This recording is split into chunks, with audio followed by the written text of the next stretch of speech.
I'm Kate, and I'm 58 years old. I work as a neurologist at a university hospital in France. Since my daughter is on a short study trip to America, I decided to take a long break. How many years has it been? Visiting the university hospital, where I used to work, brings back both happy and sad memories. While sitting at the caf terrace I used to visit during breaks, drinking coffee, I realized that 18 years have passed. The view outside has changed a bit, but under the same clear blue sky, I suddenly remembered my ex-husband's words. I prefer a smart child born to a 23-year-old woman than a child born to an older woman. His unexpected words left me shocked. What do you mean by that? It's obvious. As a doctor, you know the risks of older pregnancies, right? Your statement isn't about maternal health or childbirth itself exactly. It's about the child's abilities. Why are you bringing this up now? You knew this from the start, didn't you? That's why we pursued fertility treatments. Well, that's true. I did want a child then, but things have changed. I don't understand. I truly didn't understand. As a doctor couple, me, a neurologist, and him, a plastic surgeon, we struggled with infertility for 2 years. Finally, at age 40, we conceived through fertility treatments. When I got pregnant, Noah, my ex-husband, was thrilled and became very protective until we reached a stable stage in the pregnancy. Friends, colleagues, and family joked that the real challenge would come after the baby was born. We were so happy, but within a few months, Noah said those shocking words. Did you really not realize? Didn't notice what? I was aware of what was happening outside the house. There was no way I hadn't noticed, but there was also the reality of our growing family. A few months later, I began to think, this can't continue. I struggled to gather my courage, staying up late to wait for Noah to return home, trying to start a conversation many times. On that day, I waited again. Welcome back. Oh, you're awake. Yeah, I wanted to talk. Whether Noah understood my feelings or not, his indifferent response was all I received. Hey, I got an invitation to attend the hospital's dad class today. Do you want to go? Apparently most husbands attend the class. I'm not going. I said I'm not going. I'm not interested. Not interested. I'm a doctor, you know. I've seen countless pediatric patients. I don't have a problem with kids, so isn't that enough? But raising our own child from infancy is completely different. Even though I'm a doctor, I have no idea about childbirth or parenting. It's beyond what I can imagine. That's your perspective. Mine is different. I'm fine, so I'm not going. End of discussion. Noah remained uninterested and exerted pressure, but I lacked the courage to continue. One of my colleagues mentioned she saw him cheating. She saw you recently in the city, arm in arm with a young girl, happily shopping in a department store. Oh, really? Was that person stalking me or something? No, she just happened to be there and saw you. But she decided to gossip and use the word cheating. If it's untrue, that's slander, right? That's not the point. That's exactly the point. You realize I'm being suspected, right? It's a story where no one knows if it's true or not. So is it a lie? Well, my clinic focuses on beauty treatments, so it mostly employs young women. Women can be competitive with each other, you know. To keep them happy, I offer meals, shopping, and relaxation to recognize their hard work at a popular clinic. So you're doing the same with other staff, not just the person my colleague saw. You could say that. So you're neglecting our family for that. Kate, think about this. Without those girls, the clinic wouldn't succeed. They contribute to our income, right? So thanks to them, we can maintain our household. Calling it neglect seems a bit harsh, don't you think? Noah smirked as he spoke, making valid points, but also saying hurtful things. What's relaxation anyway? Is it code for hotel escapades? My colleague mentioned seeing him entering a hotel with a woman. It's a hotel Noah often uses for business dinners. When I heard that, I felt it was damning, but I couldn't bring myself to say it out loud. Maybe Noah had been hiding such activities since the early days of the clinic, focusing less on home once the money started coming in. After that, he seemed to hide less, spending less time at home. We're back to that initial suspicion. One day, as soon as he came home, he called out to my bedroom, "Come here." I opened the door to find a flashy young woman sitting on the sofa, smiling faintly. Ah, is she the woman my colleague mentioned? My muttering caught Noah's attention immediately. "So this girl here is going to be my official wife from now on, and she's already pregnant. I see. So what happens to me?" "Divorce, obviously. You can't just divorce me so easily. Easy or not, I have to take responsibility for this child. And what about your responsibility to me? Money. I'll give you more than enough. There will be a divorce settlement anyway. I could even give some money to that unborn child. It's coming from your old-fashioned wom. I'll provide enough to cover any shortfalls, so just hurry up, sign it, and disappear." With that, a pre-filled divorce form was placed on the table in front of me. The woman smirked, muttering disgusting under her breath as she looked at me. Being in the same space as these people was unbearable. Above all, I realized that Noah could no longer be considered my husband. From there, things moved quickly. We agreed to involve lawyers and decided that I would hold on to the divorce form. I couldn't bear to live in the same house with him anymore, so I quickly packed my essentials into a suitcase and left the house. 18 years later, returning to America, I never expected a chance encounter. Lost in thought, I noticed a figure approaching nearby. Just as I turned to look, I heard a voice I never wanted to hear again. "Kate, it's been a while." Unable to ignore the greeting, I replied calmly as he approached. He chuckled and spoke again. "So, you're back from France with your tail between your legs. You went to France, right? Feeling the pressure and came back to rely on your alimony." His mocking smile revealed his true nature, leaving a sinking feeling in my stomach. "Just a regular homecoming.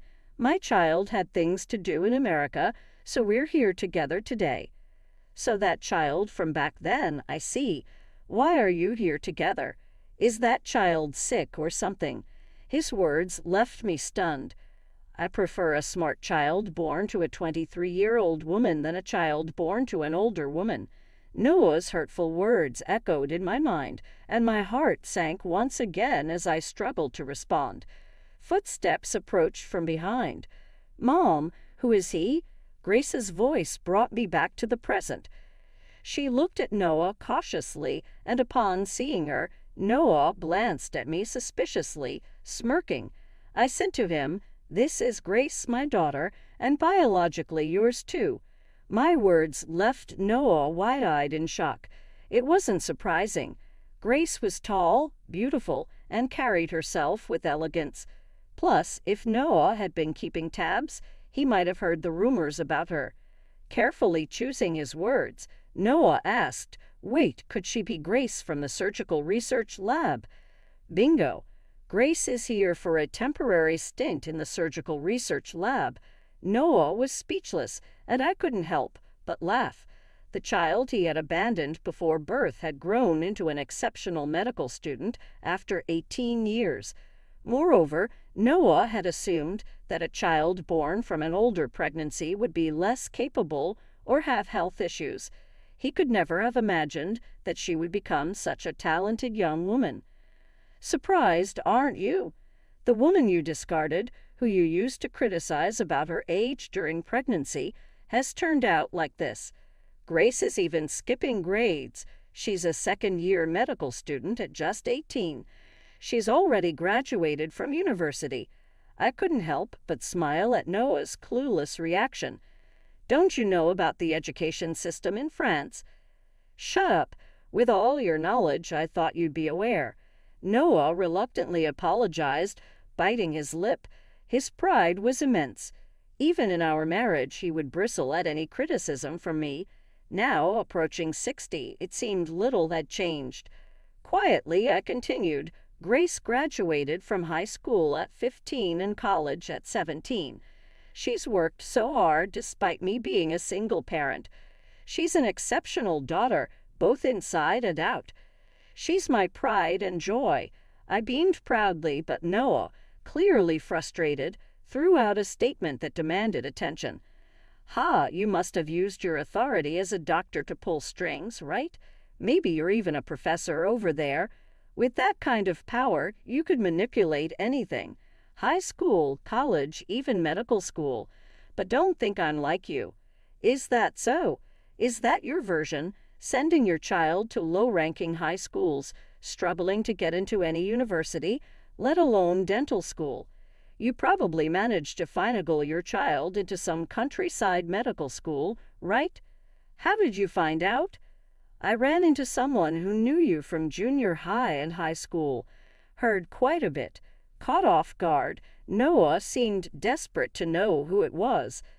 Who was it? He asked eagerly, almost childlike. Annoyed, I ignored him and took a sip of the coffee in front of me. Its familiar taste eased my troubled heart a little. One of the hospitals affiliated with the university where Grace was accepted is managed by an American. He seemed eager for me to start working at the university hospital right away, but I was pregnant at the time, so he suggested I teach at the university and work part-time at the clinic. It turns out he knew about my situation and asked about you. I didn't know him personally, but he mentioned hearing about me and my husband. I've heard rumors, too, about how being wealthy lets you push people around or play games with others. Noah's family were countryside landowners, wealthy and influential. As an only child, he fit the stereotype of a typical rich kid who could do as he pleased. Who told you all this? Tell me. It doesn't matter who it was. Your reputation precedes you, right? Your behavior has been talked about among your peers and acquaintances. Who said it doesn't change the truth? To silence him from further protests, I added firmly, that person warned me that I was being used. Huh. At first, I didn't understand, but after listening carefully, it all became clear. You coming from the countryside and me living in the city. When we first met at our new workplace, I didn't know anything about your background. That ignorance was convenient for you, wasn't it? So you figured it out. Yeah, that's right. We were both new at work, and I had just moved from the countryside where no one knew me. You, being new too, didn't know about my troubled past or my character. You were convenient for me. What's wrong with that? Finally, Noah admitted it, and I confronted him directly. But that's not all, is it? Huh. You wanted a talented child, a child who could compensate for your own insecurities, right? So you wanted me. No, you wanted my position in genetics, didn't you? You desired my successful career in genetics, which are the opposite of yours, didn't you? What do you mean by opposite? Don't say foolish things in front of the child. No, you shouldn't speak that way in front of our child. Even after admitting everything, he tried to protect his pride. His petty behavior disgusted me. Don't worry, Grace knows everything. Huh, everything? Everything, including how you abandoned both Grace and me in pursuit of your ideal child and your entire history. What? Did you spill everything? I simply stated the truth. How you disappeared before Grace was born. Trying to deceive Grace, who is so perceptive, won't work. I don't understand. Noah's voice echoed loudly in the quiet cafe terrace. Then Grace, who had been silent until then, spoke up. Don't you think it's pathetic? Huh. I'm asking, don't you think it's pathetic? Why should I care what you think, you little brat? Even to someone you see as a brat, your actions are pathetic. Noah was clearly taken aback by his daughter's words. He clenched his teeth, his face turning red with embarrassment. Grace continued, observing him calmly. As my mother said, I know everything, not just about the past, but also about what's happening now. Huh. I never expected you to beg the professor who's looking after me. I also heard the clinic went bankrupt. What? Due to repeated failures in plastic surgeries, a decline in customers, embezzlement, and failed investments. It probably all began 18 years ago. How dare you say such things? It started when you abandoned my mother and chose someone else. Or perhaps it started when you started making easy money at the clinic and got involved with someone blinded by money. Their presence turned you into a greedy monster and led to your downfall. Grace's words struck Noah hard, making his face even redder and his lips tremble. Why don't you admit it? You're a terrible person, someone who ruins lives. Isn't this just karma catching up with you? Can't you see that? Wait, what? You think I ruin lives? Because of our breakup, Kate became a professor in France, and now you're going to medical school at 18. It's all because of me, isn't it? What? Are you kidding me? Grace's voice remained steady and clear. It's not because of you. That's just how things turned out. Sure, the divorce might have been a trigger, but my acceptance into university right after was the result of my mother's hard work up until then. And my effort to attend medical school early is also because of her constant support. She's always been someone who works hard and cares for others, and that's why good things come to her. But for someone who easily discards others and ends up ruining their workplace, there's a sad reality waiting where they'll have to rely on their dwindling pride. I saw a new side of Grace in that moment. While we've had heated discussions before due to differences, I'd never seen her raise her voice or express anger towards someone. Though I've had my moments of heightened emotion, quietly absorbing feedback from others, including Grace herself, I never expected her to see me that way or have those thoughts. Yet even faced with Grace's undeniable reasoning, Noah struggled to control his emotions. What? You wouldn't even exist if it weren't for me. Everything is thanks to me, right? How can you say that to your own child? I intervened, my voice tinged with anger and sadness. It's okay, Mom. It doesn't bother me. I'm grateful for being born. But technically, it's thanks to my grandparents who supported you all those years. Noah clearly hadn't expected his parents to be brought into the discussion. He froze, his expression stunned. I kept in touch with your parents even after we separated, and they've shown concern for Grace. But you wouldn't know that because you cut ties with them after our divorce. What? You're still in contact with my parents. Did you manipulate them against me to gain allies? No, Noah. Your grandparents disowned you because you cheated on me and remarried. You barely graduated from medical school with financial help, struggled to attain your medical license after numerous private lessons, and barely held a mediocre position at a general hospital after an additional year under senior doctor's shadows. Unable to accept this due to your pride, you convinced your parents to open a cosmetic clinic for you. However, you became enamored with the plastic surgery trend, resumed womanizing during your residency, and started hiring based on your personal interest. It became a harem-like environment, culminating in impregnating a nurse over 2 decades younger, abandoning your family, and ultimately causing the collapse of the clinic built by your parents. What more could your grandparents possibly do for you? Overwhelmed by Grace's relentless recounting of Noah's troubled history, delivered flawlessly, Noah could only stammer incomprehensible words in agony as he struggled to make sense of the situation. A strange calm seemed to settle over him, prompting him to say something outrageous. So, why don't you connect us? Huh. I heard you were asking around in the lab earlier after my clinic closed. I've been struggling to find work. I imagine you're facing challenges, too, reaching out to your mother's former workplace for help. Everyone's been distant. If you, the talented daughter of Kate, who is respected and trusted despite our unfortunate split, were to offer assistance to your reunited father, surely they'd lend a hand, right? Noah lamented like a tragic figure, making such unusual requests while Grace and I exchanged knowing glances, sighing with pity. Crying to a child you abandoned, that's pretty pathetic and uncool, isn't it? Grace retorted. Shut up. You don't know anything about me. I don't know, don't want to know, and have no interest in knowing. I have no interest in someone who, despite being a doctor, lacks empathy, only thinks of themselves, and ends up causing medical mishaps. It's quite odd to come seeking sympathy from Grace. Don't you have a talented child at home? Ask them for help. Mine is impossible. I only managed to get her into a decent private women's college through connections and money. You solved it with money again, just like always. Money can fix anything for you, I said, stirred up by his past being brought up. But fundamentally, things shouldn't be solved with money. It's wrong to decide someone's fate with money. Sometimes even money can't fix things.